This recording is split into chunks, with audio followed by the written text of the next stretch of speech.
En feu, le regard ardent, c'est l'ombre un gesticulant, un hurle, mon père, c'est pas juste, le professeur d'espagnol, il nous a donné un devoir, oui, il n'a pas le droit, c'est pas le joule, on proteste, allez le trouver, dites-lui que c'est pas juste, que c'est le pur sang cabre sous la cravache, frémissant et piaffant, je courbe le dos sous l'avalanche. Il serait dangereux de boucher trop vite cette soupape par laquelle se soulage son âme indignée. Le torrent un peu calme, je réussis à endiguer cette fureur légitime somme toute, et tout y finit par s'arranger. Mais je garderai la vision, nouvelle pour moi, d'Anne de Guisée en furie mythologique, je l'y remarque d'autres fois par la suite. Anne est impétueuse dans ses affections comme dans ses inimitiés. Elle y couvrira de fleurs ceux qu'elle aime, et aura parfois des mots durs trop pour ceux qu'elle n'estime pas, au risque de se laisser aller à des gamineries qu'elle regrettera ensuite. Mais j'aime ses révoltes ardentes contre l'injustice, et je supplie le Seigneur qu'elle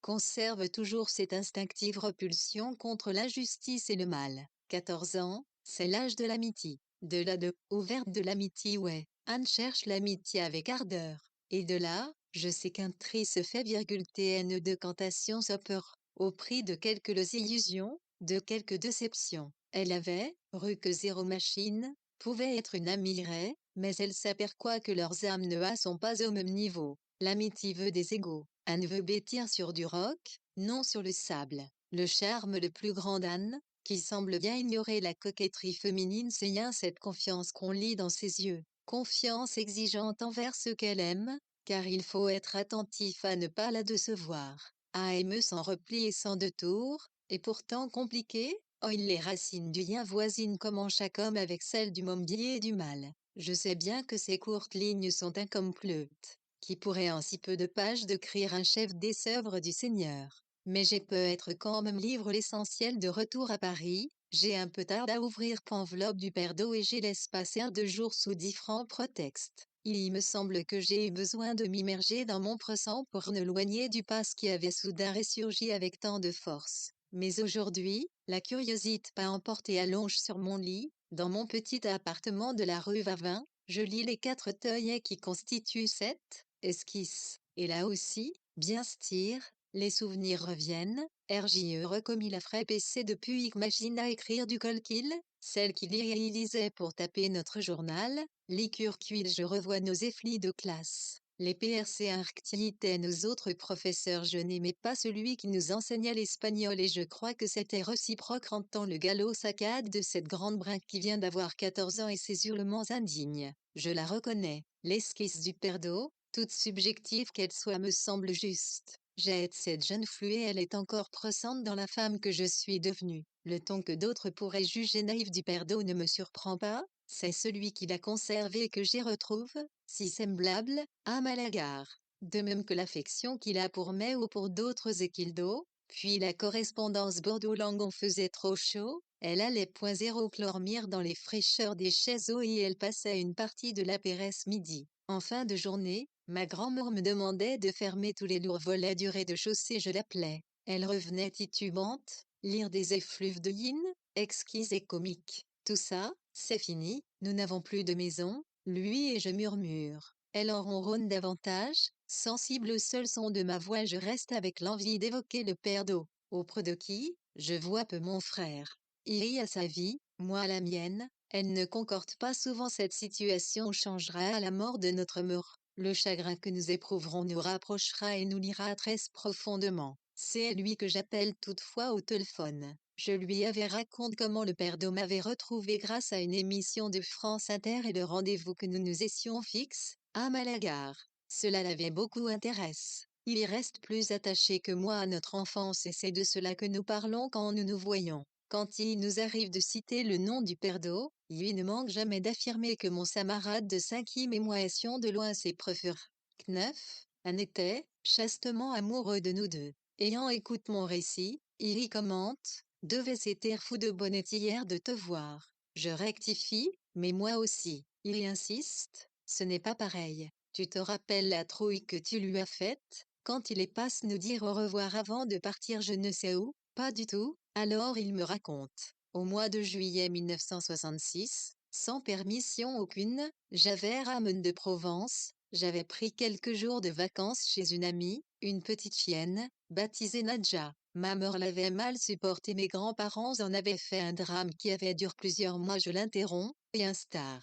Je m'en souviens, je revenais de Montfrin et était chez mon amie Nathalie pour faire avec elle la récolte des pêches, transformée par le bonheur des mères et d'être aimée. Il s'agissait de Jean-Luc Godard. En réponse à une courte lettre que je lui avais envoyée après avoir vu son dernier film, masculin-féminin, il y m'avait rejointe. Un coup de théâtre qui s'était tout de suite transformé en coup de foudre, un conte de fées. C'était porté par ce bonheur que j'avais accepté ce chiot, refusant avec insouciance de penser aux problèmes que son arrivée ne manquerait pas de soulever. Mais quel rapport avec le père d'eau? Il y est venu nous faire une visite et toi tu le cueilles embrayant, freuse excitée, zéro mon père, je vais vous présenter mon bébé, ma petite Flux, et tu cours chercher le chien qui était dans ta chambre.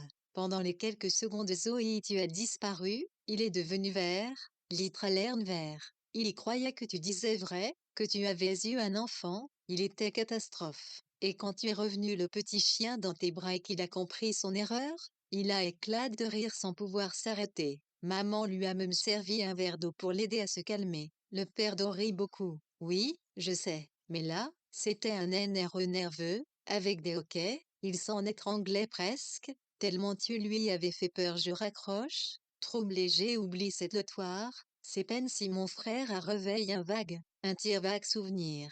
Ce dont je me souviens, c'est l'état d'euphorie dans lequel j'étais en juillet 1966, qui faisait que rien ne comptait hormis ce ILWJ, t'es en train de vivre.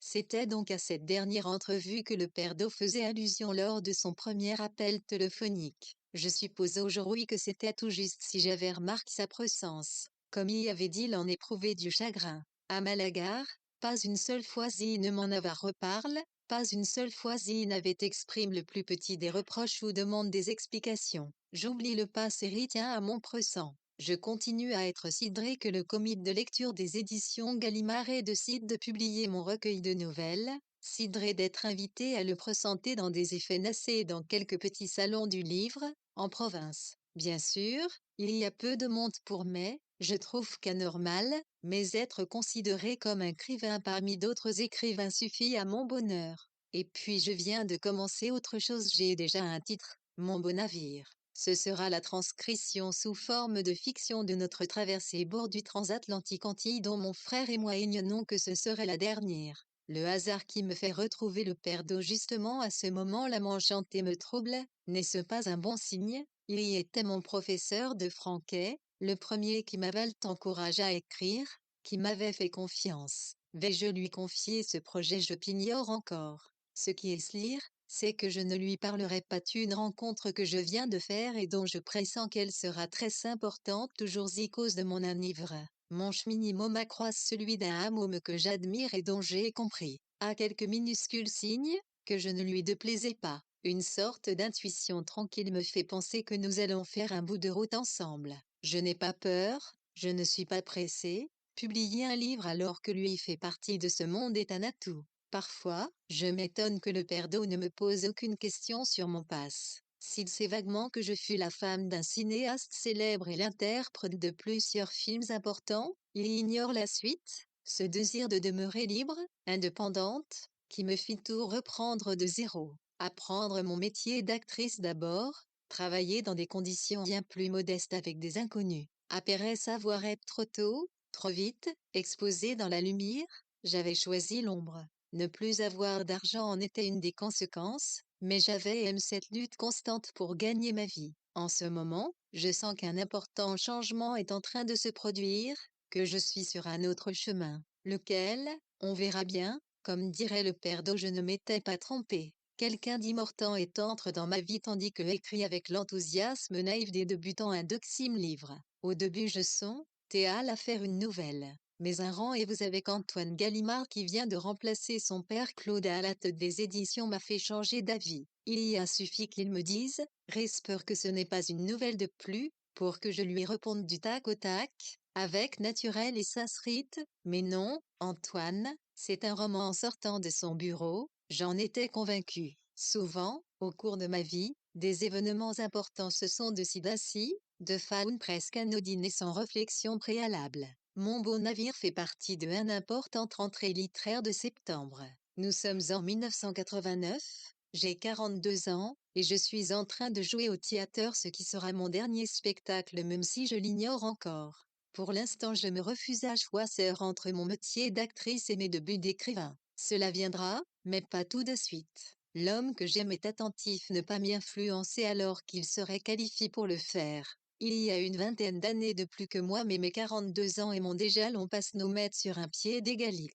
Mes amis restent les mêmes, des gens de théâtre et de cinéma pour la plupart. C'est tout naturellement que le père d'eau revient dans mon paysage, même s'il nous arrive de ne pas échanger de nouvelles peines dans des semaines, puis de nous écrire ou de nous parler au téléphone comme si on s'était vu la veille. La lecture de mon premier roman ravive chez lui bien des souvenirs. Il y avait fait aussi la traversée Le Havre-Caracas à bord du transatlantique Antilles. Bien sûr, il ne voyageait pas en première classe comme nous et jamais il n'aurait aussi aventuré. Mais il m'avoue s'être demande parfois comment la vie se déroulait sur les ponts supérieurs et qui étaient ces femmes et ces enfants qu'il apercevait de loin lors des escales. Il est supposé qu'il s'agissait d'épouses d'hommes en postal étrangers et ses rêveries s'arrêtaient là. Lors d'un bref passage à Pan, en janvier 1990, il tient à visiter non petit appartement de la rue Vavin qui lui plaît. C'est un appartement d'étudiante astudieuse, commente-t-il en caressant la chatte qui pour une fois se laisse approcher par un inconnu.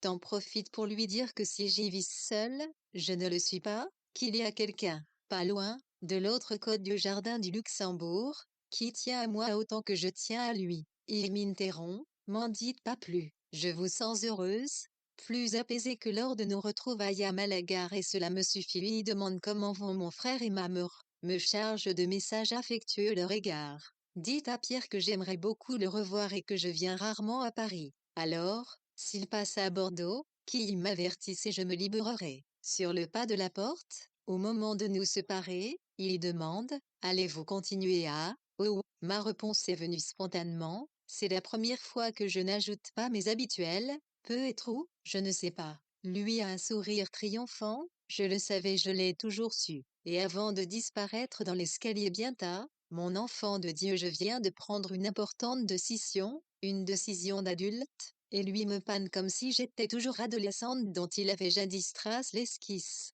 Et s'il avait raison, et si je n'étais qu'une seule et même personne, sans savoir pourquoi cette idée me met de bonne humeur. Les cloches de l'église Saint-Sulpice sonnent les 12 coups de midi, j'ai le temps de me remettre au travail et commence le premier chapitre d'un hypothétique roman et ce début ne me convient pas. J'ai le SUJ et la perte de Malaga et mes 3 héroïnes, mais je sens, je sais, que ce ouest passa, que je suis en train de me fourvoyer. N'abandonne pas, termine ton premier chapitre. Ce n'est que comme ça que tu prendras ce qui ne fonctionne pas et cornement rectifier le tir, m'avait conseillé la veille mon ami, avec le je retais sans plus attarder au navire, qui devait sortir fin août. J'étais devenu plus critique envers le travail de Lornovarina, moins souple. La mystérieuse mutation qui allait plus tard me faire renoncer à mon métier d'actrice avait pris racine, là, lors des répétitions, puis des représentations. Mais je l'ignorais. Vous qui habitez le temps était une piste objectivement trop longue,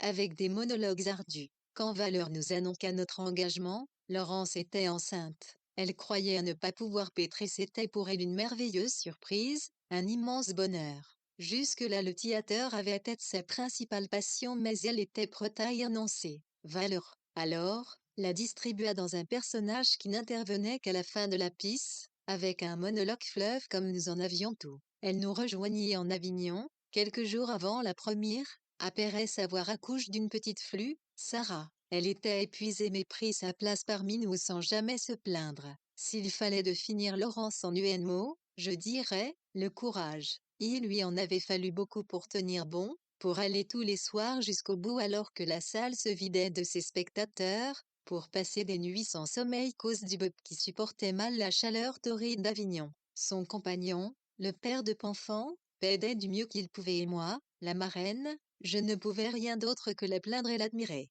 D'ailleurs, j'avais moi aussi mon monologue fleuve qui me rongeait d'angoisse tant il y avait tête dur à mémoriser. Mais ce monologue ouvrait la piste, donnait le ton, si les spectateurs étaient de concentre, US ne s'en allait pas encore. À Pérès le festival d'Avignon, il y eut le festival d'automne, à Paris, et une petite tournée en province. Quelque chose semblait préoccuper Laurence que je mettais sur le compte de la fatigue et sur celui de sa nature foncièrement inquiète. Elle s'en ouvrit à moi au début de l'année 1990. Laurence souhaitait faire baptiser sa flûte. Elle avait souvent des idées surprenantes que je trouvais poétiques et qui, selon moi, faisaient partie de son charme et de sa singularité.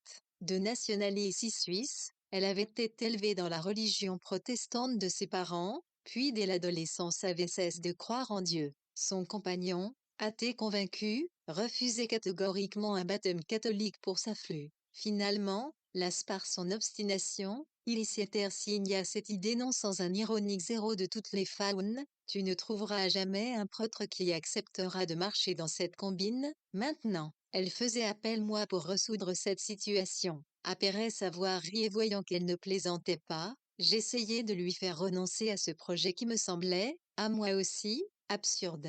Mais Laurence tenait bon, elle voulait que la petite Sarah soit baptisée avec pour seul argument un énigmatique, c'est mieux pour elle, pas vous braquer puis avec une touchante spontanéité, et puis vous, c'est vous. Il y a des choses que je ferai pour vous que je ne ferai pas pour d'autres. Vous jouez sur du velours, là, c'est des voyaliers surpris. Donnez-lui mon numéro de téléphone pour qu'elle vienne me voir à Bordeaux. Je ne peux rien décider sans la rencontrer et par premier avec elle. Merci, mon père. Je n'ai pas dit oui. Peu de jours après, Laurence prit un train tôt le matin pour se rendre à Bordeaux. Le père d'eau lui avait fixé rendez-vous. Elle devait revenir par celui du soir. Cette nuit-là, je la passai chez mon ami, de l'autre côte du jardin du Luxembourg. De retour chez moi en début de matinée, le trouvait un message enthousiaste de Laurence sur le répondeur. Le père d'eau avait été zéro formidable, elle avait passé la journée avec lui à la gare, tout s'était passé au mieux. Il lui avait même donné un cadeau pour moi, elle passerait me voir vers 11 heures. De fait, peu de temps s'écoula avant qu'elle n'apparaisse, même pas essoufflée par les 6 étages pourtant raides, brandissant-elle un trophée, une bouteille de gin enveloppée dans du papier journal. Elle rayonnait, pour toi, Jean de Malagar, ton préféré, paraît-il. Que splendeur, ton Malagar. Ce n'est plus zéro mon Malagar, tu le sais très bien. Ce mouvement d'humeur venait de m'échapper et je m'en excusais aussitôt, sensible à père maintenant consterne de Laurence. Malagar, même si je n'en parlais plus que rarement, demeurait un sujet douloureux. Sa perte était des tomes importants du livre que je souhaitais écrire et sur lequel je butais. Lors de nos retrouvailles, le père d'eau et moi nous essions raconte mille choses, passant souvent du coq à panne. Je lui avais confié mon goût pour le vin blanc de Malagar, un liquoreux starement quelconque mais que je considérais digne d'un sauterne. Qu'il se soit souvenu de ce dit-il me toucha. Je souris à Laurence qui s'était tuée qui guettait, inquiète, d'autres changements d'humeur. Raconte. Elle raconta, volubile, excitée, tout à coup follement confiante en l'avenir, du pur Laurence. Mais elle avait eu de causer sa petite Sarah sera été bâtie s'il ne m'a même pas demandé de me convertir à la religion catholique. Où est l'homme incroyable, tellement ouvert, tellement bienveillant, et que je sois ton ami compte beaucoup, c'était la meilleure des références. Si tu avais entendu avec quelle affection il panne de toi, de l'enfant que tu étais et de la femme que tu es devenue. Le vendredi 9 février 1990, nous sommes en route pour Bordeaux, excités comme deux adolescentes qui partent vers l'aventure. La petite Sarah, à qui sa mère vient de dormir un biberon, s'est endormie dans son couffin. Dehors, il fait nuit mais la pleine lune suffirait presque à éclairer le compartiment. Nous y sommes seuls et cela nous autorise à dire n'importe quoi. Laurence irradie de joie et son bonheur est communicatif. Je suis heureuse d'avoir pu contribuer réaliser son souhait et me réjouis à l'idée de retrouver le père de mi-11 doit à s'entretenir en tête-à-tête avec Laurence Lemann, puis nous irons déjeuner chez lui, rue Calve, dans ses logements qu'il partage avec deux autres prêtres. Premier baptême aura lieu l'après-midi, un couple de ses amis a accepté d'être RAJ réserve de chambre à l'hôtel Normandie que m'a fait connaître mon oncle Claude Mauriac. J'ai cessé de lui en vouloir à propos de Malagar, l'affection que j'ai pour lui à être la plus forte. Nous aimons déjeuner ensemble, il me crie à toute vitesse des pièces de théâtre qui ne se montreront, elle a, jamais. C'est l'heure du dîner. Je vais acheter des sandwichs et une bouteille de vin. L'absence d'autres voyageurs dans notre compartiment nous m'autorise à la vider sans vergogne. Et ce gobelet en carton ne nous gênant pas et nous raconte à chaque fois que nous les remplissons là une légère ivresse nous gagne et notre bonne humeur devient de l'euphorie. L'énorme lune, dans le DEL, pareil nous approuver. De ma chambre, au dernier étage de Incestel Normandie, je surplombe la place des Quinconces et le monument aux Girondins. Je repense à mon oncle Claude et à son amour pour Madame Roland, Manon, comme il s'autorise parfois à dire quand il se laisse aller à patendrissement. C'est un amour inconditionnel qui remonte à l'enfance et qui ne pas jamais quitte. Il y évoque sa mort sur l'échafaud avec indignation et s'emporte,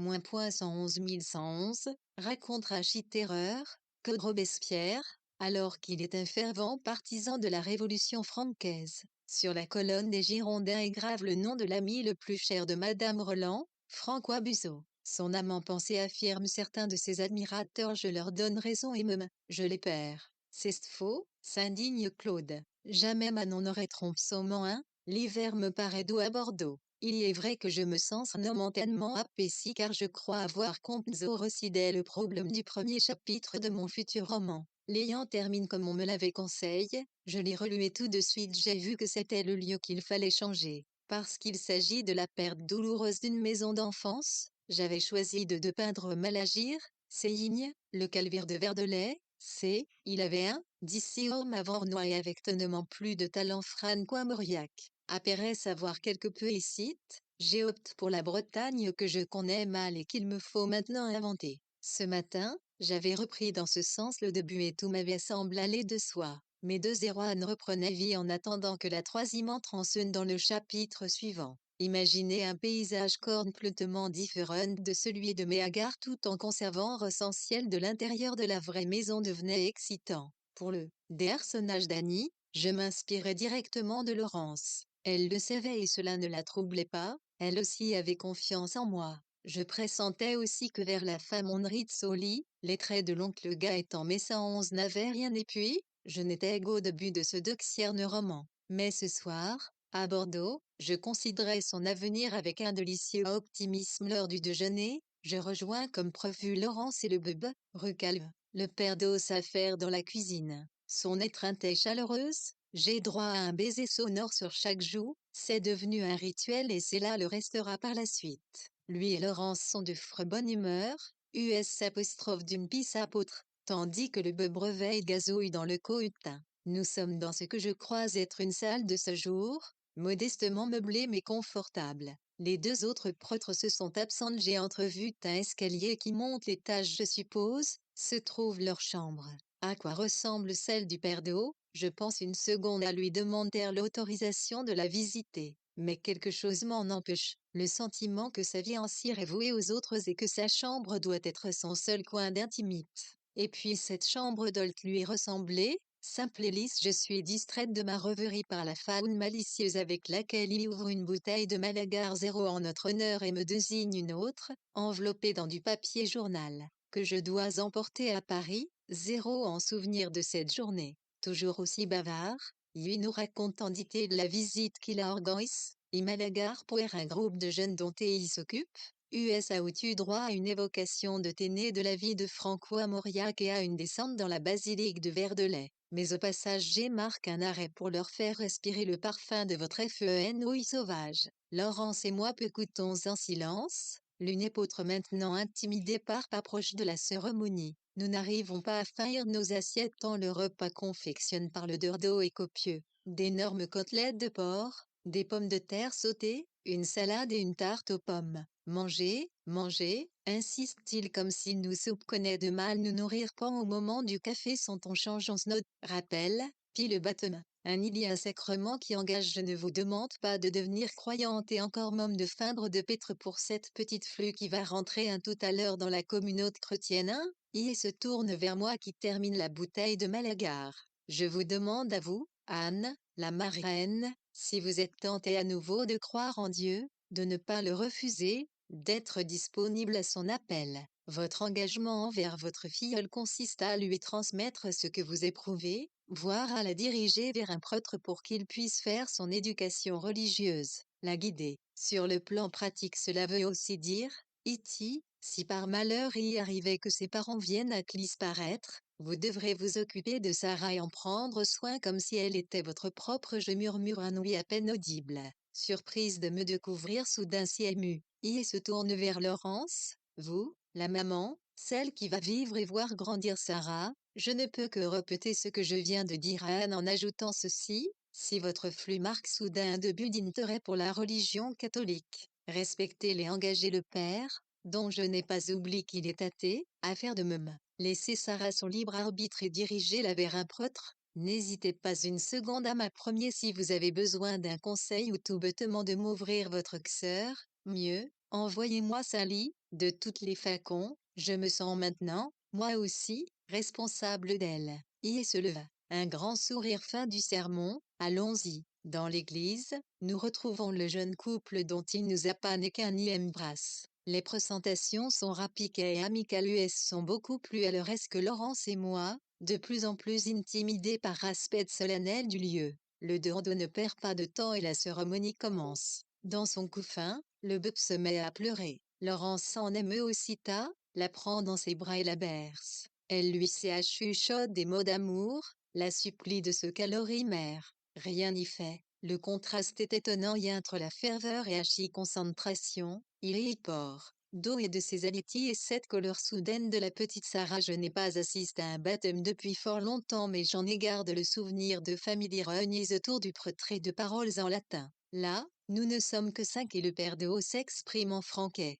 Théa a eu le sentiment d'assister à une cérémonie secrète comme au premier temps du christianisme et sursaute en entendant la jeune femme demander à Laurence de me tendre le brebet et la prend maladroitement contre moi. Elle pleure de plus belle tandis que le père d'eau, toujours avec ferveur, me rappelle mes devoirs envers Zéro ma filleule. Il est habite par sa foi en Dieu et je reconnais le prêtre de mon enfance, son recueillement profond lorsqu'il se le brachimès. C'est presque un autre homme, itique, Yvec et nous venons de déjeuner mais tout aussi sincère, peut être plus émouvant encore. Le bœuf s'agitait je ne sais comment m'y prendre, comment la tenir je devine que Laurence a peur que je ne la laisse tomber. Quand le père d'eau lui verse de peau bénite sur le visage, ce ne sont plus des cris mais des hurlements stridents et Laurence ne peut retenir un cri d'effroi. Vous pouvez la rendre à sa mort, me dit la jeune femme. Elle laisse le père d'eau prononcer quelques paroles et lorsqu'il enlève l'étole posée sur ses épaules, la cérémonie est terminée dans la sacristie. Il nous a dit signe de le suivre, le Pierre Gvicli l'homme que je connais. Joyeux et Ronze a pris à son tour le B6B dans ses bras et avec des gestes précis le berce et lui panne. Sarah continue de hurler, se débat maintenant avec une énergie et motile pour un si petit corps. Laurence ne cesse de s'excuser, au bord des larmes. Le père d'eau et ses amis la rassurent, tous les bœufs se conduisent ainsi, aucun ne supporte d'être asperge d'eau. Fait-elle bénite. La jeune femme à son tour la prend et la berce. La petite Sarah commence à se calmer. Nous en avons deux, j'ai l'habitude. Son mât a sorti de leur cabas une bouteille de champagne et 5 flûtes en plastique. Trinquons à l'avenir de cet enfant, propose le père d'eau et se tournant vers moi. Quant à vous, ma petite Anne, maintenant que vous voilà marraine officielle, il faudra apprendre comment vous comporter avec un bébé. Favez beau être concentre sur mon rôle de prêtre, j'ai vu que vous ne savez pas du tout, mais pas du tout, y faire ce roman que j'écrivais alors sort en septembre 1991. À Pérez beaucoup de doutes et d'hésitations, il s'appelle Marim J et travaille seul, puis je l'ai repris en secret avec l'homme que j'aime et de faune officielle avec Roger Grenier. J'admire leur vie, leur talent, et qu'ils soient fiers de moi me rassure. Autre source de satisfaction, les critiques sont bonnes et les lecteurs nombreux. On en est tout autrement avec ma famille qui m'en veut en blog d'oser parler de Malagar. Claude est outré par le personnage cognitif, j'en viens, le me dire qu'il a toujours pensé que toi si ses amis, puis tu recois depuis la mort de ta grand-mère vidier tous les grands crus de la cave et le raccroche, je la rappelle. Il n'y a jamais eu de cave à Malagar et l'on ne boit que le yin de la proprite, ni de grands crus, ça va de soi. Ceux dont je cite les noms prestigieux sont des vins que j'aimerais goûter mais, là, ce n'est pas à l'ordre du jour. Lors de mon précédent roman, Mon beau navire, sa réaction m'avait tout autant de concerté. J'y racontais de façon indirecte l'histoire d'une femme qui, sous prétexte de vacances en France, arrache ses 2 enfants à leur père. Elle seule sait que cette traversée sera la dernière et qu'il n'y aura pas de retour au Venezuela. Elle petite le prendra de sa bouche à la fin du livre. J'étais consciente de parler très précisément de notre histoire et m'attendais à un dramatique affrontement entre nous comme celui que filme Bergman dans Sonate d'automne. Mon frère, qui avait tout compris et chez qui la lecture du livre avait ravivé une ancienne et inconsolable blessure, Pensolt comme notre mœur fut enchantée et n'y vit que l'hommage, par ailleurs réel, que je rendais à la séduisante, irrésistible, jeune femme qu'elle avait été jadis. Elle revivait grâce à mon livre cette traversée à bord de l'Antilles que nous aimions tant, ne cessait de me remercier, offrait mon roman à tous ses amis zéro tu te rends compte, me disait-elle à PPTS 1111 égale à 1111 à 1 111 111 firmant. On me demande tout le temps si j'ai couché avec le capititi aura toujours être une femme imprévisible. Et le père d'eau, y est impressionné, il exprime avec néveté, vous nous introduisez dans l'univers intime des femmes que je connais mal. Les deux premières, Catherine et Annie, sont vulnérables, perdues, encore enfantine et la seule qui est équilibrée, Florence, qui a une famille harmonieuse, qui incarne la joie de vivre et s'inquiète comme moi des deux autres, vous la sacrifiez. Sa mort m'a surpris et fait de la peine, je me demande quelle est la blessure secrète qui la pousse à se dormir la mort et de quelle part tout aussi secrète de vous-même vous l'avez tirée. Il n'évoque pas Malagar, il est Sault. U comme chat, ITW Automille, le salon du livre de Bordeaux a lieu à Pérès-les-Vendanges, dans les entrepôts, sur les quais. C'est la première fois que j'y participe et cela me plaît beaucoup. L'ambiance du groupe d'auteurs Gallimard est joyeuse sous la houlette de notre chef et attache de presse, Pepito. Né à Bordeaux, il adore sa île où il vit ses parents. Cet amour commun nous rapproche encore plus. D'ailleurs quand le train traverse la Garonne sur le pont métallique, nous avons imposé le silence à tout le compartiment pour mieux savourer sa musique. Aujourd'hui, les TGV ne l'utilisent plus. C'est la librairie Moila que j'ai connue enfant avec mon grand-père qui nous recoit sur son stand. Il y a beaucoup de passages, nous signons nos livres et bavardons avec nos lecteurs et entre lieux. Verzer, un responsable de la librairie Thierry de Bouche de délicieux vin de Borcy, luxe. Puis nous dégustons sans modération. L'ambiance déjà joyeuse monte d'un cran. Eh bien, vous ne vous embêtez pas. Le père vient de surgir devant moi, Achillard. Il ne m'avait pas prévenu de sa visite et je lui saute au cou. J'étais son professeur de français et de latin, au Venezuela, dit-il à la cantonade. Je le présente à mes compagnons, il y serre toutes les mains qui se tendent, accepte volontiers un premier verre de hine, puis un autre. Il y est chaleureux et suscite immédiatement la sympathie. Il y est intarissable aussi, sur mon enfance, ma scolarite, la vie quotidienne à Caracas. Est-ce le Vienne 11 lui arrive de se répéter? Imaginez un peu, je quitte en Sixim une enfant et à la rentrée je retrouve une grande bringue et maintenant, elle a toujours cette même taille et moi je répétisse. À côté d'elle, je me sens un nain de jardin avec une barbe de Père Noël. Rire. Je le contemple attendri et le vois tout à coup tel qu'il se dépeint avec sa petite taille, ses rondeurs et ses cheveux blancs. Je ris avec les autres, contente de le voir s'y reste parmi nous. Père d'eau, un autre verre propose Pito qui me dira plus tard, y est craquant non, non, je suis déjà un peu pompette, mais appelez-moi Marcel, je nomme pas Piestion, Poane, vont être le père d'eau, dont, vous l'êtes aussi pour nous. Il y reviendra nous voir à la sortie de chacun de mes futurs j'aurai conscience de vivre là une armée heureuse. J'ai la confiance et l'amitié de ceux qui m'y entourent. Une relation amoureuse qui m'équilibre auprès de l'homme que j'aime et que je vais retrouver à mon retour à Pan. Parfois, j'ai la sensation fugitive que le père d'eau me porte bonheur. Et mon frère Pierre au téléphone. Maman est morte. Je ne comprends pas ou ne veux pas comprendre. Il répète en criant presque, maman est morte. Je crie à mon tour. Elle est sortie la veille de l'hôpital psychiatrique où elle était soignée, reposée, de bonne humeur. Mon frère est aussi tapas la voir avec un bouquet de fleurs. Nous étions convenus de déjeuner ensemble aujourd'hui mais une greffe générale par Alice Parge, ce mercredi 1er 8 novembre 1992. Il y a de cela une peine, je l'avais appelée et nous avons vu, nous a rendez-vous au lendemain. Elle m'a sans cesse heureuse d'être de retour dans son petit appartement de la porte de Saint-Cloud. C'est sa souruse qui habite à côté qui pas trouvé, gisant morte, à la suite d'une crise cardiaque, la seule de sa vie. Le M4, de ça appelle en urgence assure qu'elle n'a pas souffert, qu'elle n'a rien senti. Au milieu d'un tel cataclysme, j'éprouve tout de même un soulagement, Elle avait tellement peur de la mort, du vieillissement, de la maladie, elle en parlait tout le temps au point de nous exaspérer parfois mon frère et moi. Ce sentiment de soulagement ne me quittera pas et me fera dire, les premières ondes de choc passées, il s'en est au sixième avec là une élégance rare perdre son père on est si émis, crétin avant et un apérès. Il y allait falloir vivre l'apérès. Mon frère et moi nous considérons comme deux orphelins et nous rapprochons pas de un autre. Au cours de longs apérès midi nous trions, rangeons, jetons, souvent émus de ce que nous découvrons d'elle, de tous ces lambeaux de vie qui remontent soudain à la surface. Son appartement est mis en vente mais nous ne sommes pas pressés de le quitter.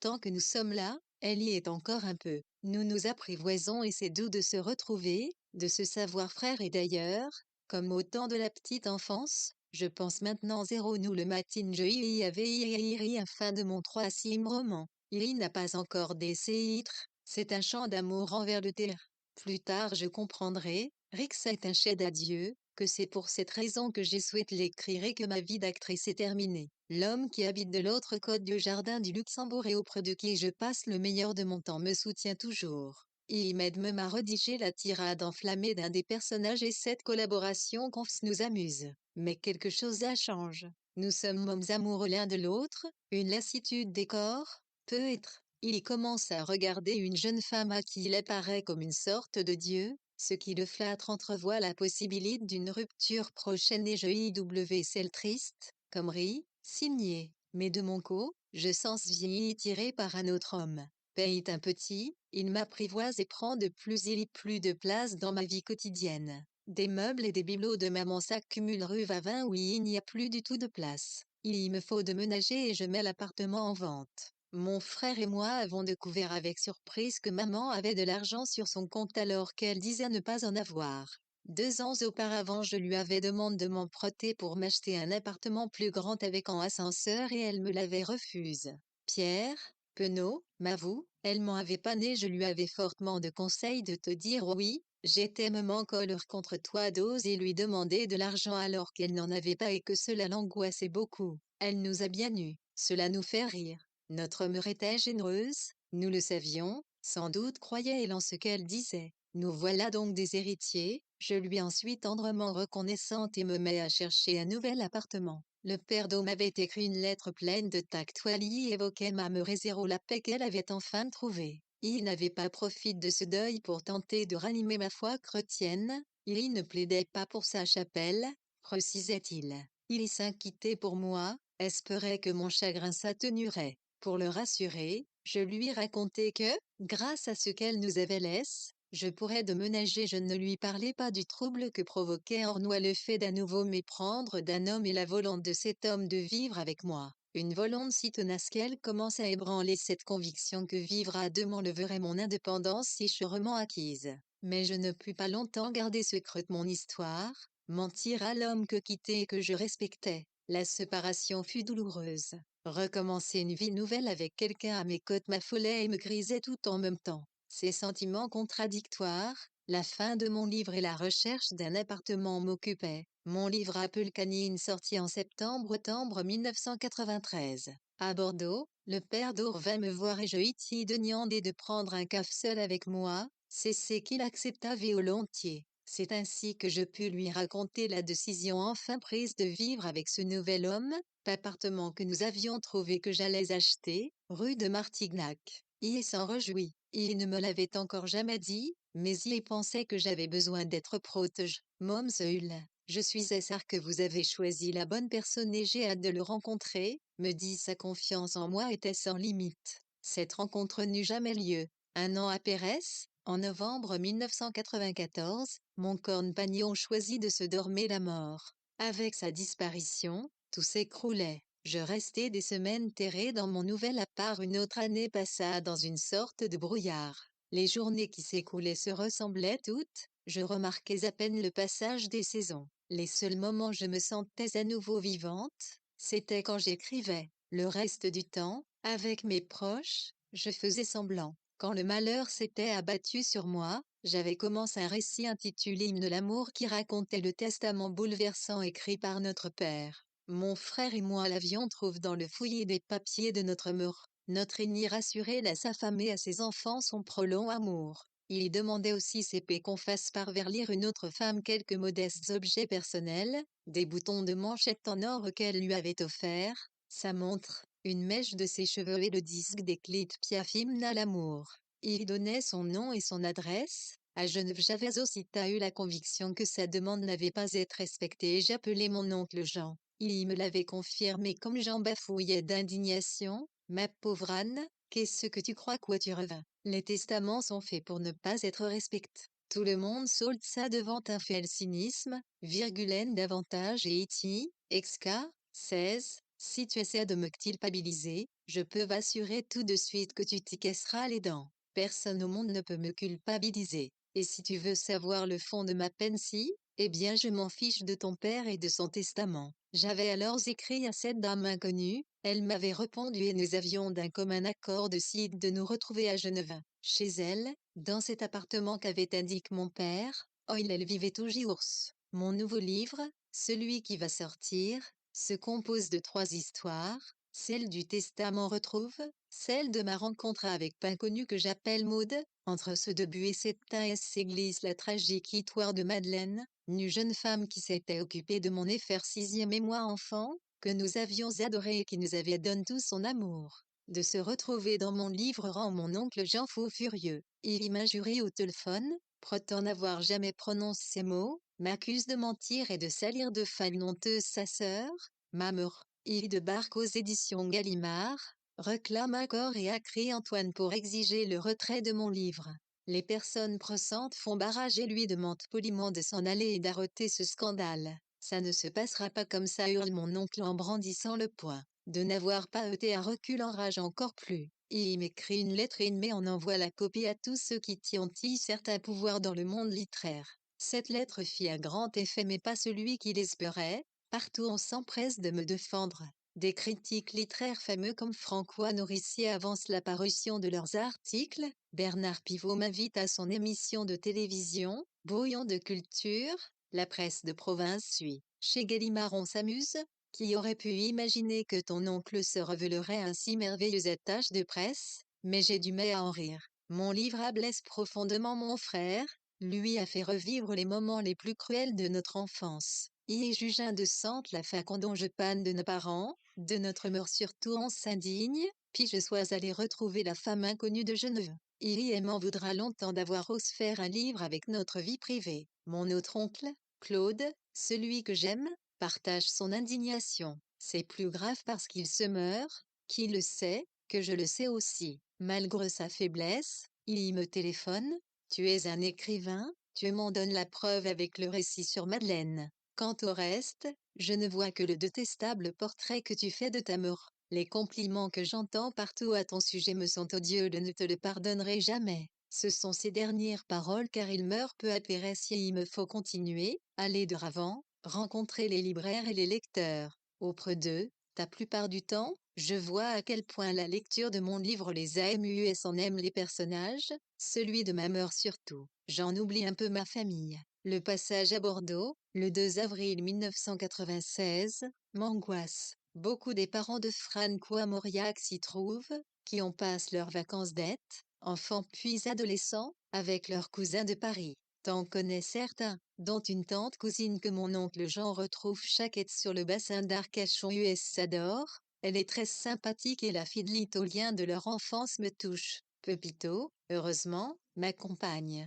Il isolte mes craintes, les minimise. Il y a la polyantesse de toujours part, Itosani user et de dissimuler ses propres appréhensions. Avant de rejoindre la librairie Moulay a lieu la rencontre. Nous allons déjeuner au Noailles, notre brasserie préférée. Une table à être tenue. De retrouver cet endroit me rappelle Claude Mauriac, pour qui s'y rendre faisait partie d'un rite incontournable et qui me l'a fait aimer. Pepito y venait souvent quand il était étudiant. 2 femmes ont les yeux fixes sur me dit-il.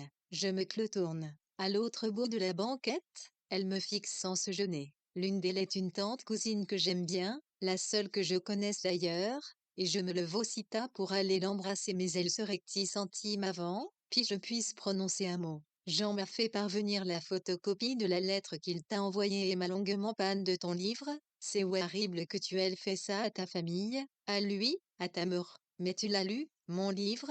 Non, et je ne le lirai jamais et je ne viendrai pas t'écouter non plus. Paralysé d'effroi, je sens mes mains qui commencent à trembler. Je la contemple sans bien comprendre que la jolie femme qui a repris sa conversation avec son amie est la même que celle qui tient de me parler. Un début d'impatience la saisit. Sans me regarder, me tournant le dos, elle me congédie d'un ton sec.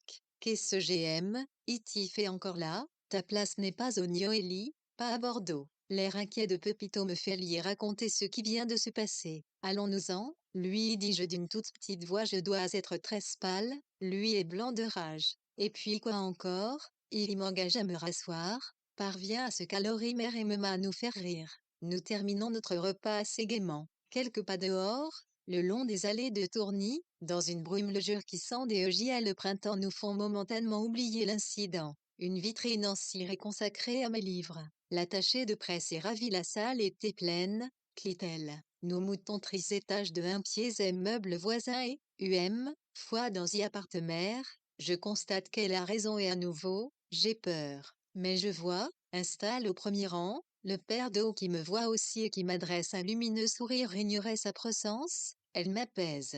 Tout va bien se passer, me souffle Pito. Le professeur d'université qui doit dialoguer avec moi réclame un verre de whisky. Il a peur de quelqu'un d'arrogant, voire de méprisant. Pas de moi en particulier, mais de la Terrancière. Vous n'êtes pas la bienvenue à Bordeaux, ce que je crois comprendre. Mais j'aime votre livre. Il me tend un autre verre de whisky, sa volte fera du bien. Nous buvons. Allons-y, dit-il en me poussant dans la salle. Une estrade, une table, 2 chaises et 2 micros qui ne marchent pas, on parlera plus fort, dis-je en retrouvant mes réflexes d'actrice. Ces questions sont intelligentes, parfois un peu agressifs comme s'il ne pouvait pas s'en empêcher. Je lui réponds du tac au tac, histoire de lui montrer que moi aussi, je peux mener le jeu. Dit on s'apprécie. De ce jour-là naîtra une amitié qui dure encore au bruit. Le public demeure impassible. Seul le père d'eau et Pepito, à demi dissimule dans l'embrasure d'une porte, sourit à certains de nos échanges.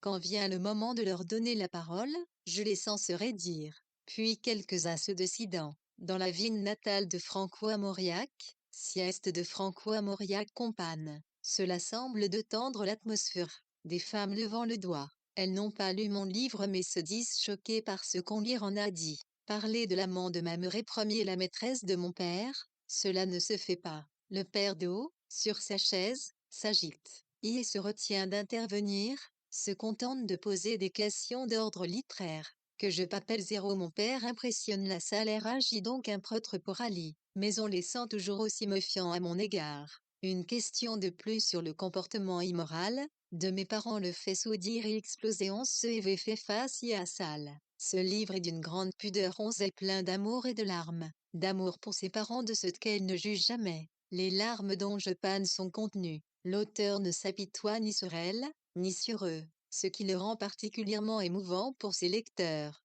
Un brouhaha agite la salle et sont surpris. Certains s'obstinent à se dire choc par un livre qui TS n'ont pas lu et d'autres avouent qu'ils aiment, même s'ils n'osaient pas le dire d'emblée. Le père d'eau continue à le défendre. Il y évoque nos lointaines années à Saraka, ma mère qu'il appréciait tant et l'heure prévue pour s'être rencontrés de passer depuis longtemps et une libraire nous annonce Gulnuto conclure.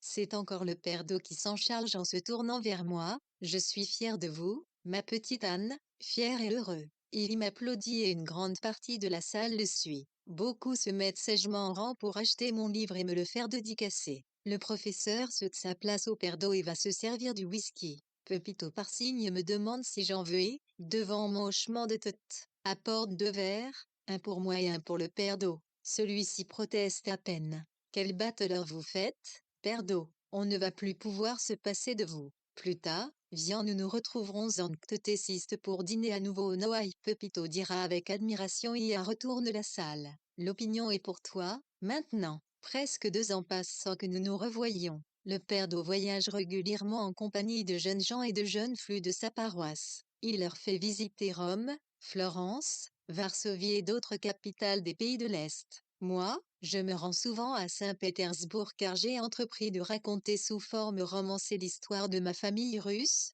principalement la dernière année du frère N de mon grand père qui se termine tragiquement par son assassinat et la mise à sac de son Dornen, un des plus importants est de Russie, en Awalt 1917 ou AND. Je n'écris pas, je us tout ce que je peux sur cette époque. Mémoires d'aristocrates qui ont survécu et de témoins politiques, journaux, correspondances. M'immerger dans la Russie de 1916 et 1917, oublier le présent me convient. Un matin du mois d'avril, le père d'Eati m'appelle, il doit venir à Paris le lendemain pour un rendez-vous vers 11 heures. Mon billet de retour est dans la Péresse midi. Voulez-vous m'inviter à déjeuner si vous? Je suis curieux de voir où il vous vivez. Je suis, ce jour-là, particulièrement heureuse de le voir. Un peu avant son appel, j'ai reçu un paquet recommande que j'identifie tout de suite. C'est mon manuscrit, renvoi par mon d'une petite clip technique. Nous étions sur les lieux zoïcites, dès le splendide domaine de l'Otarevoache. Maintenant il ne restait plus rien. Il nous est même impossible de localiser l'endroit où se trouvait la maison. C'était l'illustration parfaite de cette phrase que Pont attribue à Lénine, détruisez les nids, les oiseaux ne reviendront pas. Cela m'avait beaucoup impressionné et j'avais su qu'un jour, plus tard, j'écrirais cette histoire. Mon oncle avait accepté de me montrer des documents, de m'expliquer le contexte historique de cette tragédie familiale. Il y avait procès de cet exposé d'un avertissement sévère. J'avais interdiction d'utiliser les noms des personnes et celui de la propriété. On ne devait rien devoir identifier. Sinon, je te colle un procès que mon oncle pouvait car brutal, il vient de l'être à Olivo. Par politesse autant que par gratitude, je lui avais envoyé mon manuscrit, avait suivi ses recommandations. C'était devenu un roman et seul le déroule des faits restait calque sur la réalité. Mon oncle n'était pas une contradiction près, c'est justement cela qui le mettait hors de lui, que je me permette d'inventer des personnages à partir de notre famille. Mon manuscrit m'était donc revenu, corrigea l'encre rouge, avec des commentaires féroces dans la marge de chaque page. Des paragraphes entiers étaient barres accompagnés d'un enrageur. Apparaisse une telle censure, il ne restait plus rien de mon livre.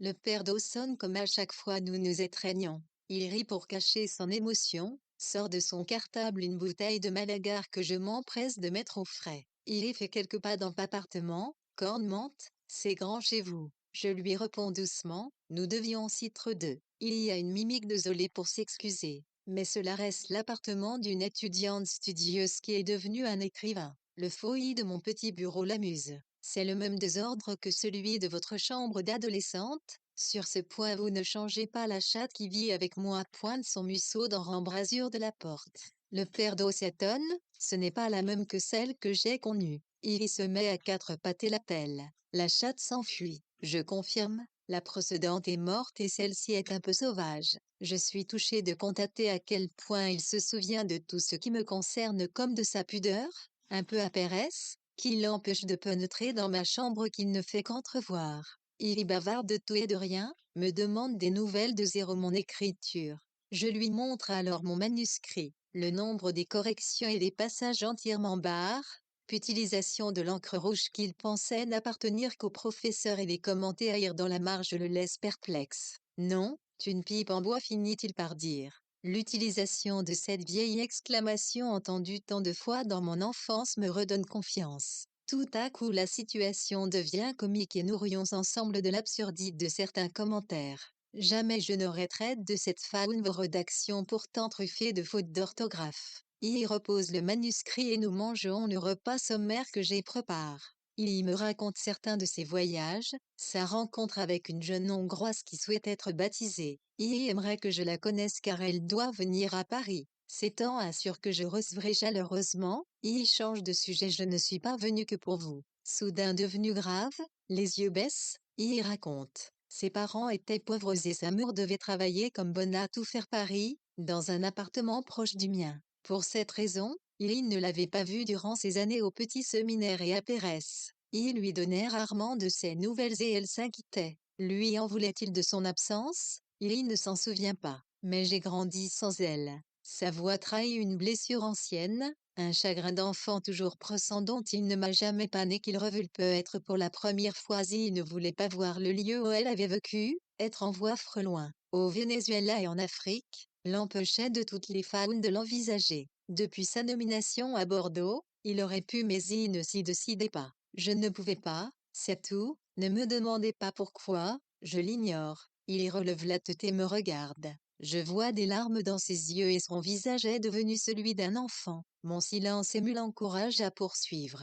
Et puis, il a fallu que vous, ma petite Anne, veniez vivre à Côte. Je ne crois pas au hasard, c'est comme si elle me faisait un signe d'encouragement. Mais pour ne rien vous cacher, hier, quand je vous ai appelé, j'ignorais ce que j'allais faire sœur de père. De rares touristes passent et prennent des photos. Le père de regarde autour de lui et paraît noter tous les details de ce lieu, comme s'il voulait s'en imprégner. C'est calme pour une grande ville, je ne l'aurais jamais imaginé. Iris se retourne vers la basilique. Elle venait y prier tous les jours, elle était fort pieuse, vous savez. Nous traversons le parvis. À l'angle de la rue Casimir-Périer et de la rue Lacaze, il y me désigne un immeuble, un étage au saline des pots de géranium. C'est cela. It contemple longuement le balcon sans rien dire. Des voilages aux fenêtres ne nous permettent pas de distinguer quoi que ce celle de mon oncle Claude, comme briller m'a fait quelque chose, mais c'est parti. Communier. Vous avez communié, vous je ne réalise pas le changement de ton, paraît brusque qu'il vient d'auprès et qui me fait marotter aussi. Qui, ma murmurait Souhaite. À la mort de ma cousine elle avait été ulcérée de constater que toute la famille avait cornemuni sauf mon frère et moi. Quand à mon oncle il m'interrompt brutalement. Vous vous étiez confessé auparavant, j'espère non. Pourquoi? Pourquoi? Comment ça? Pourquoi? Mais vous auriez dit, vous le savez, la communion est un sacramenté, 0 à 1 N corner RINIE pas comme vous allumez des cierges, par sang immentalite, je réalise stupéfait qu'il est tiers en colère et que cette colère m'est destinée. C'est la première fois que cela se produit et je ne comprends pas. Qu'est-ce que j'ai fait de mal? Mais cela ne se fait pas. On ne reçoit pas le sacrement de l'Eucharistie sans avoir été absous de ses péchés par un prêtre. Corne en agné, c'est sérieux, c'est un engagement depuis l'enfance. Je vous ai toujours stou par ces ormes, mais ça non, non et non. La violence de ce colère me fait peur, je ne le savais pas et si je l'ai su, je fais oublier ma bonne foi et la frayeur qui m'a saisi le fond se calmer, on me contemple longuement, hésite, se décide. Maintenant, vous savez, votre âme est pure, je la connais, et si vous me promettez de ne pas recommencer, je vous crois sur le champ et on n'en reparlera jamais plus. Je promets, il y m'effleure la joue avec tendresse et soudain sursaute en entendant les cloches de la basilique sonner 4 heures. Sa perlipopette sait que je vais rater le train pour Bordeaux, je lui propose de le raccompagner en métro jusqu'à la gare Montparnasse, il refuse. Nous nous étreignons une dernière fois et il s'éloigne en courant vers la rue Saint-Dominique, le métro Solferino. De dos, il a la force énergie d'un garçon de 20 ans. Quelques jours après une lettre m'arrive. Elle est plus courte qu'à l'ordinaire. Le père Domi remercie, même si vous ne l'aviez pas prévu, vous m'avez aidé. Je me sens maintenant en paix avec moi-même, avec elle. Vous êtes la légitime héritière de la seule carte postale que j'ai gardée d'elle, la voilà. Je ne me souviens pas exactement quand je l'ai reçue, vers 12 ans, je suppose, quand j'étais au petit séminaire. Mais je me rappelle avoir été convoquée par le père supérieur parce qu'elle m'avait appelé, inquiète à cause de mon silence. On a compose le numéro et je l'ai eu, tremblante parce qu'elle utilisait le téléphone de ses patrons. Ça va, Marcel? Ça va? Le père supérieur m'a fermement ordonné de lui envoyer une carte postale tous les mois.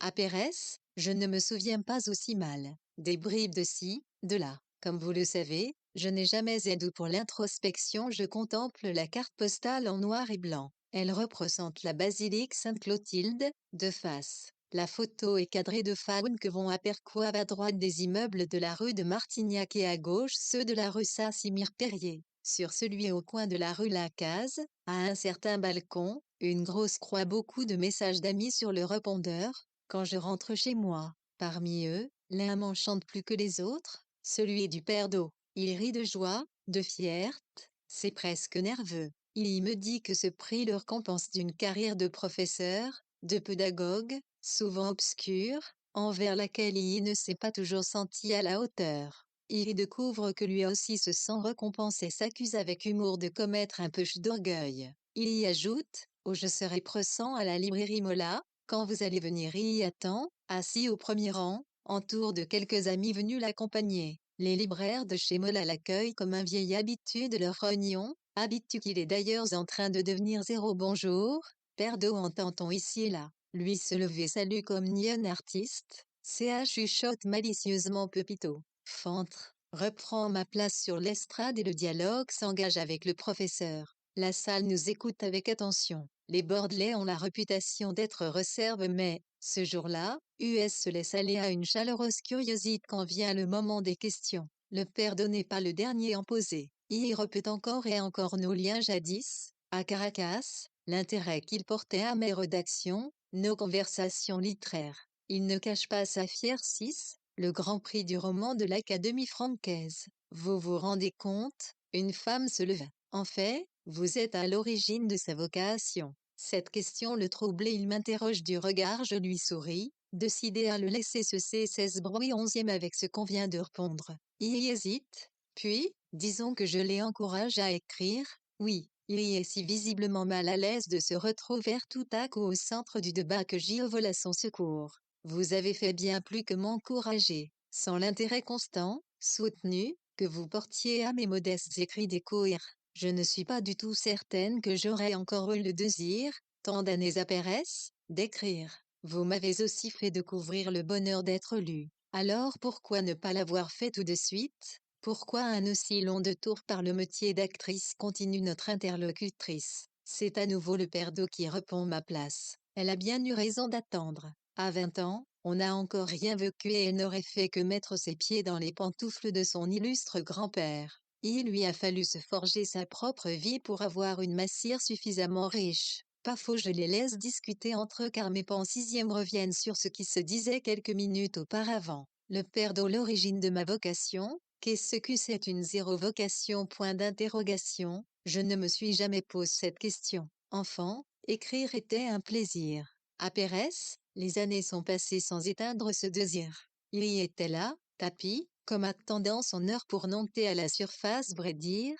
Je me fiche de cette histoire de vocation, mais cette dame inconnue vient de me révéler que l'écriture est au cœur de notre amitié, de notre affection. L'idée que je compte murer à écrire pour nourrir ce an avec le père d'eau me plaît. Je continue donc vaille que vaille à écrire et le père d'eau à me lire.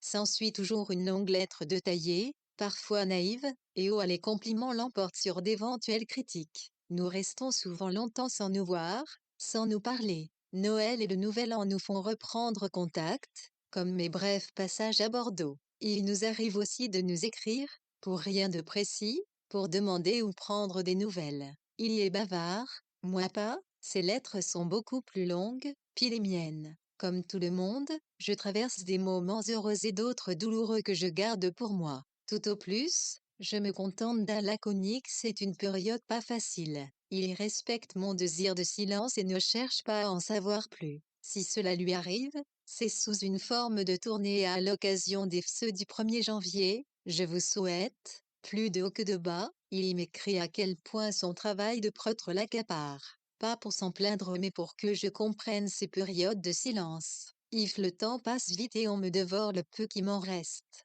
Les fins d'année, vous le savez, il faut faire face à tant de sollicitations. J'ai passé Noël dans notre deuxième paroisse. C'est une solide petite con 1 millimètre note, qui se rassemble à une de ces merveilleuses petites églises romanes, comme il y en a tant en Gironde. Elle était trop petite pour la messe de minuit, mais on y était bien, si loin des artifices de la ville, à 2 kilomètres. Ce fut un bon Noël, au milieu de gens simples et d'enfants aux grands yeux. Plus loin, dans la même lettre, depuis plus d'un an, maintenant, j'ai donc quitté le centre-ville et ses embouteillages pour découvrir cette banlieue de Bordeaux. Le Bouscat traîne encore une réputation, semi-centenaire, de banlieue bourgeoise. C'est de mômes en mômes vrais et les talites que je découvre ont un visage bien différent.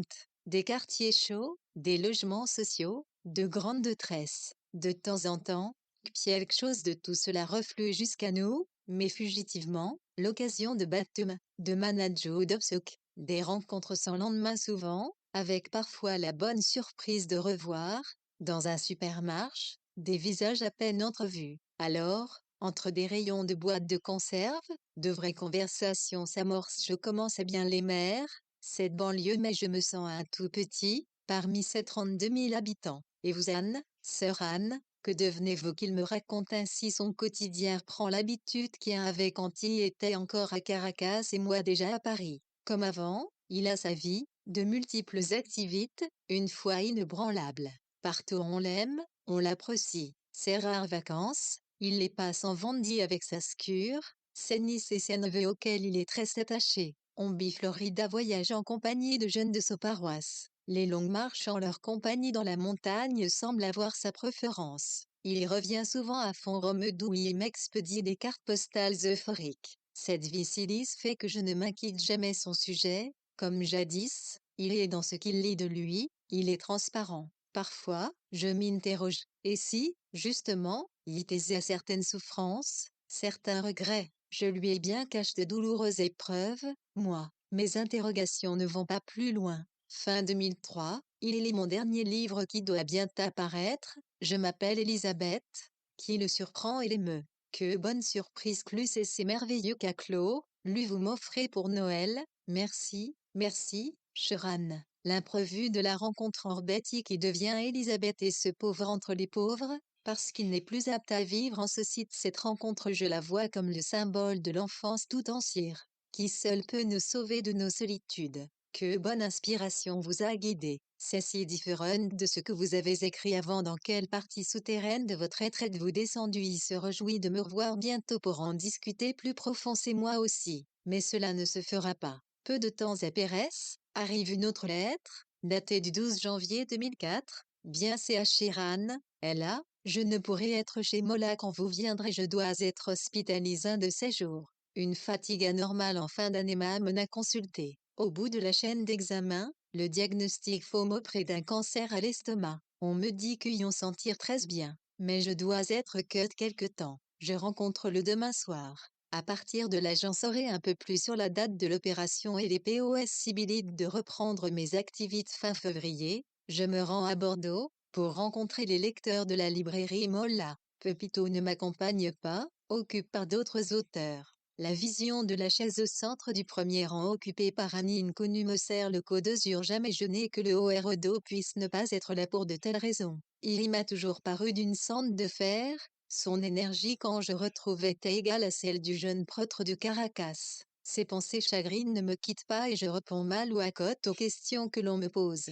Le père d'eau se repose dans une clinique, il y a peur. Tout se passe au mieux, m'assure une de ses proches irait lui rendre visite le lendemain, avant de reprendre le TGV pour Paris. J'ai très peur de le voir diminuer, de sa souffrance aussi. J'ai peur encore de mes réactions devant lui. Saurais-je ne pas me laisser submerger par l'émotion le lendemain? J'arrive un peu en avance la clinique Saint-Augustin oui le père d'eau est hospitalisera tant l'heure des visites dans une salle prévue à cet effet. Peu de personnes, l'endroit est calme et silencieux. Une infirmière vient me chercher. Il est impatient de vous voir, il nous a panne de vous, mais vous ne devez pas le fatiguer, pas rester longtemps. Ce fut une lourde opération, Rossi, bien saxe, mais il lui faudra du temps pour se remettre. Peine côtière ça, assion du collégio Flancia. Mais il semble si je me penche et l'embrasse sur un froil. Vous souffrez, un peu, le pire est des rires, ma sûreté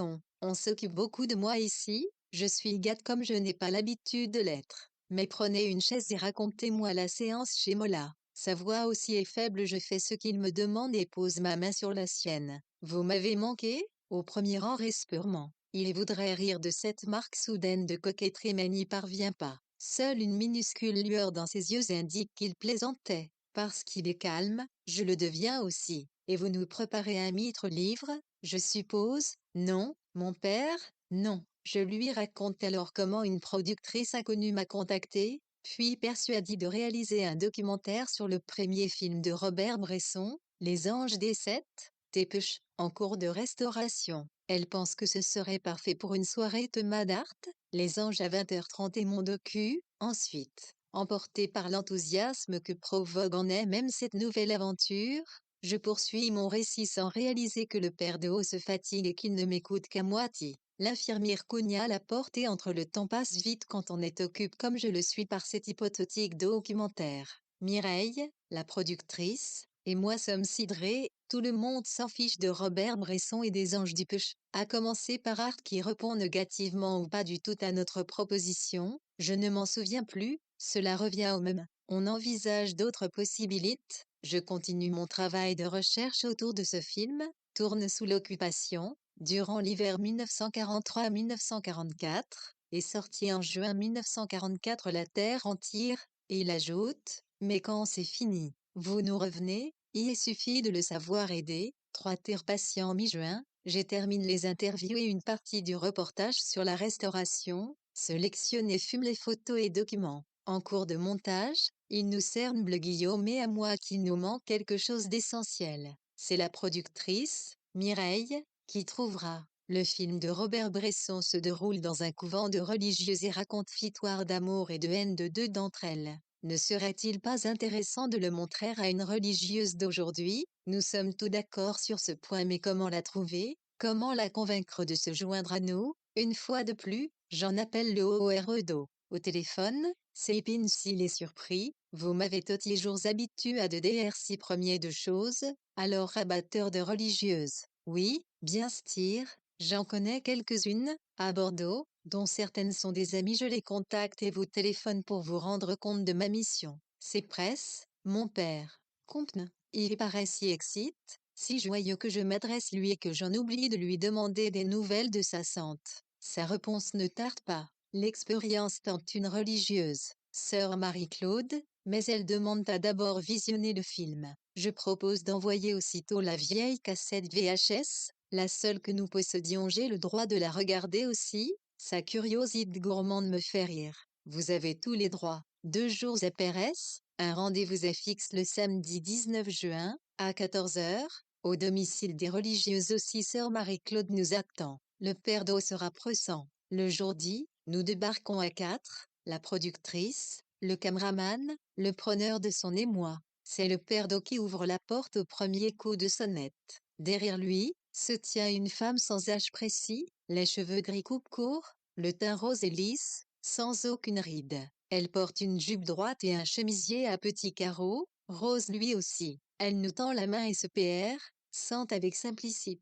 Sœur Marie-Claude, je fais de Hiruyavé nomme mes camarades, suivi par le père d'eau qui serre toutes les mains. Il tourne autour de nous, s'agite, Béavardia du caf chaud dans la salle à manger salon. Il vous pourrez tourner. On dit comme ça, Anne, oui, tu es parfait dans le rôle de la maîtresse de maison. Marcel, s'amuse sœur Marie-Claude. Il s'excuse, s'efface pour la laisser passer. La bienveillance amicale entre eux est évidente. US doivent se connaître depuis longtemps. Cette piste commune qui est aussi une cuisine donne encore une sensation de rose grâce au géranium fleuri sur l'évier autour de la lancre. Sœur Marie-Claude avec tact nous fait connaître que c'est le seul endroit aussi nous pouvons nous tailler, le seul lieu autorise aux visiteurs. Pendant que le caméraman installe la lumière, sœur Marie-Claude nous sert du café. J'ai envie de lui demander où sont passées les autres sœurs, mais je ne le fais pas de peur de paraître indiscrète. De toutes les faunes, c'est elle qui panne. 2 jours auparavant, elles se sont toutes rassemblées autour du magnétoscope pour regarder ensemble le film de Robert Bresson. T'étais là? T'interrompt le père d'eau. Oui, Marcel, tu étais là et tu peux te Wagner auprès de ton ami à quel point, à Pérez, nos débats furent passionnants. Le personnage de sœur Anne-Marie nous a beaucoup divisés. Il y avait celle qui citait contre et celle qui était pour. Je fais pari de cette dernière catégorie que j'aime son ardeur, sa foi en Dieu, ce plaisir un peu fou de sauver serrure Tauros. C'est beau, sa beauté, comme s'il fallait le sacrifice de sa vie pour ramener sœur Tauros à Dieu. Je tente de calmer sa fougue car c'est à la caméra qu'elle doit servait le récit de cette soirée. Elle le comprend et s'assoit dans le fauteuil désigné par le caméraman. Elle y est docile, confiante. Ce n'est pas le cas du père d'eau qui continue à s'agiter, propose un autre angle, souffle à son ami de ne pas oublier tel et tel dit-il du débat, se lève, entre dans le champ sans même s'en rendre compte. Je me fais autoritaire, s'astifie. C'est évident. Vous volez ce mettez là, vous ne bottigez plus et surtout vous vous taisez. It mauvais, penaud, et ce tiers-monde un enfant saja, Meko. Par instant, je sens des tressaillements dans son corps qui dévoilent son envie d'intervenir et l'effort que cela lui demande de ne pas le faire. Sœur Marie-Claude s'exprime clairement, avec enthousiasme et beaucoup de sympathie pour le personnage de sœur Anne-Marie. Elle le fait si facilement que j'ai peu de questions à lui poser et que je la laisse presque tout le temps parler sans interrompre. Puis, je dis d'une voix douce, merci, c'est fini, on coupe un bref échange de regards avec un Un productrice et les deux techniciens le confieraient me. On plie, dis-je. On quoi dit le père d'eau en s'ébrouant comme apparaisse une douloureuse immobilisation forcée. Cela veut dire que c'est très bien, donc fini, et que nous devons rentrer à Paris. Dès demain matin dimanche, je visualise avec Guillaume ce que nous avons filmé pour voir comment on peut le réintégrer dans le montage. Tour à tour, nous remercions sœur Marie-Claude pour son accueil et sa participation à notre petit film. La productrice note son adresse pour lui envoyer la cassette du documentaire et la copie des Anges du Peuchant version restaurée, quand elle sera prête. Pendant qu'elle se parle, le 6e d'eau reprend, quand sœur Anil c'est un peu vous et pas du tout vous. Vous avez raison, le personnage qui me va droit au cœur et qui peut me faire pleurer, c'est sœur de Ross, interprétée par Janie Holta qui je te dis mon petit film. Nous sommes tout tombes amoureux d'elle. Vous ne vous identifiez tout de même ne pas à cette meurtrière. Grâce à Anne-Marie, elle découvre la foi en Dieu et se livre ensuite à la police. C'est un beau personnage tel que les aimait votre grand-père, Mass Ouest pas vous. Le taxi arrive et nous chargeons le matériel. On semble un peu perdu mais je n'ai pas le temps de m'y attarder déjà. Oui, déjà. Le taxi tourne dans le boulevard. Je garde la vision du père d'eau et de sœur Marie-Claude sur le trottoir. US avait imagine que nous discuterions ensemble plus longtemps du film de Bresson. US Sondeo. Je n'y puis nantiquement pas clan le petit ville. RVE il nous étions. Merci encore. À un nuael qui m'aide si clear. Devoir 1111. C1. Pour vous rassurer, je vous dis tout de suite que je vais bien. Je vais faire une échographie lundi. Contre l'habituel APRS 3 mois je me sens bien. RAJ repris pour essentiel mes activités en septembre, mais en douceur pour le moment. La saison s'y peu, car la ruée des BA3 mais des managers ne viendra qu'avec les premières hirondelles. La douceur du CLIMAT bordelais permet de prendre la vie avec calme. L'hibiscus, sur ma table, refleurit. J'ai même entrepris la lecture des mémoires d'outre-tombe. 4 fois 800 pages de Chateaubriand, mais quelle littérature zéro et vous, Anne, que devenez-vous? L'êtes-vous en train de méditer quelques romans bien style? J'ai regardé la cassette de votre reportage sur ces extraordinaires anges. Je n'ai pas encore pris le temps d'en reparler avec soeur Marie-Claude. C'est elle la plus occupée de nous deux. Vous avez fait là un traverse-vaille remarquable. Maintenant que ces longs mois d'épreuves sont derrière, je commence à mesurer tout le poids d'amitié et de tendresse qui s'est manifeste. Je me souviens de votre visite à la clinique, de tant de marques de gentillesse que j'ai reçues. C'est peut-être cela que l'on dit dans Je crois en Dieu la communion des saints. Quand je relis certaines phrases de l'Évangile, je me prends parfois à peine serre. Cela est vrai, je l'ai vécu. Je pense en particulier à ce que saint Marc écrit, en double vérité je vous le déclare, personne n'aura laisse maison, frère, sœur, mère, père, enfants touchants à cause de moi et à cause de l'évangile sans recevoir au centuple, maintenant, en ce temps-ci, maison, frère, secours, mère, enfants et chants, Anne, vous êtes la part la plus chère de ce centuple qui m'édonne. Il y est difficile de dire cela avec si mots humains, toujours pauvres. Aussi, je me réfugie derrière des mots plus sacres, pour vous dire combien vous êtes sur mon cœur. Fille, sur dans quelle catégorie vous mettre? Qu'importe, ma petite Anne tellement ernée depuis si longtemps votre affection est miel et fleurs, et parfum merveilleux. Je sais que votre cœur a souvent été meurtri. Sachez que mon affection vous sera toujours pressante. Il faut dire aux gens qu'on aime qu'on les aime. Entendez ces mots, Anne, qui veulent, bien maladroitement, vous redire la tendresse que j'ai toujours eue pour vous. Je vous embrasse aussi tendrement que je puis le faire. J'ai un petit projet qui mijote feu doux. Passer un long week-end à Paris en janvier. Un vieux copain d'enfance qui va déménager insiste pour. On se verra, j'ai père, mon cher centuple. Bien tendrement, Marcel Jehus et relit sa lettre. Très ému jamais il ne m'en a dit autant sur les sentiments qu'il me porte. Mais je le savais. Depuis que nous nous étions retrouvés, en 1988, j'avais vite pensé que personne ne m'avait fait autant confiance que le père Doc croyait en moi aujourd'hui comme il y croyait en la gamine de 12 ans, à Caracas. Votre AME est pure, m'avait-il dit lors de nos retrouvailles. À toutes mes erreurs, celles dont je lui pas nous qu'il devine, il me trouve des excuses. Dans la lettre que je viens de recevoir, il me dit son amour. Un amour simple et pur, fidèle et puissant. Fille, secours écrit-il, et plus loin, sachez que mon affection vous sera toujours pressante, hein? Oui, mon père, Je le sais et je me sens protège. Je pourrais toujours me réfugier auprès de vous si je ne sais plus où je val. Ce que je ne sais pas c'est que cette lettre sera la dernière et le tournage à Bordeaux la dernière fois où je l'ai vu fin mars 2006. Je reçois une lettre d'une écriture inconnue qui vient de Bordeaux. Elle est celle d'une amie du père d'O, avec qui je communique parfois, rarement. Elle m'apprend sa mort le 26 mars 2006, à la suite d'une très brutale rechute en 2005. Elle me dit encore que ses obs se comptaient sur le Bré ou Bouscat. Zéro, nous étions très nombreux, chacun voulant l'accompagner jusqu'à son départ vers le Seigneur. Ses neveux portaient le cercueil, les chemins de prière reprenaient son chemin de prêtre ayant vécu son sacerdoce au plus près des personnes. Après la célébration, il y est parti rejoindre sa communauté à Chavagnes-Eaux et y est en terre. Il y rentre définitivement à la maison. Une photo en couleurs accompagne ce courrier. Sur un fond que je crois être le bassin d'Arcachon, le père d'O adresse un radieux sourire au bras de son ami. Elle a écrit au revers, dernière sortie de Marcel, je n'ai toujours pas compris pourquoi personne ne m'avait prévenu quand il était encore temps de me rendre à son chevet. J'aurais aimé l'assister dans ces derniers moments.